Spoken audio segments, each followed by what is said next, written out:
Semakin hari semakin ramai saya tengok buat teknik double exposure. Seorang sahabat kita bernama Shinchan ada juga buat tutorial ini menggunakan PixArt. Macam biasa, saya akan cuba buat dengan cara yang mudah hanya menggunakan smartphone. Tapi, saya tak ada PixArt. Macam mana ya? Mula-mula saya set bunga background handphone saya. Sudah tak bunga, saya ambil gambar. Dah siap? Macam mana? Senang kan? Okey, cara yang kedua, cara editing. Korang boleh pakai app apa pun sebab konsepnya sama, cuma cara saya berlainan sikit. Ambil gambar handphone dengan skrin hijau. Remove skrin hijau menggunakan app, kemudian save.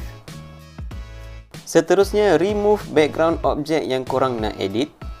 Remove background ni boleh pakai apa sahaja cara yang korang selesa. Nak pakai Google Removal pun boleh. Kemudian, save. Seterusnya, jadikan gambar objek yang asal sebagai layer yang pertama. Upload gambar handphone sebagai layer yang kedua dan resize. Kemudian, upload gambar objek yang kita dah remove background tadi sebagai layer yang ketiga. Resize ikut objek yang asal. Last sekali, guna pemadam dan padam bahagian yang tak diingini. Saya suka cara ni sebab dekat bahagian cermin telefon tu saya tak perlu nak teliti sangat sebab dah ada background yang asal. Itu sahaja 3 langkah yang diperlukan.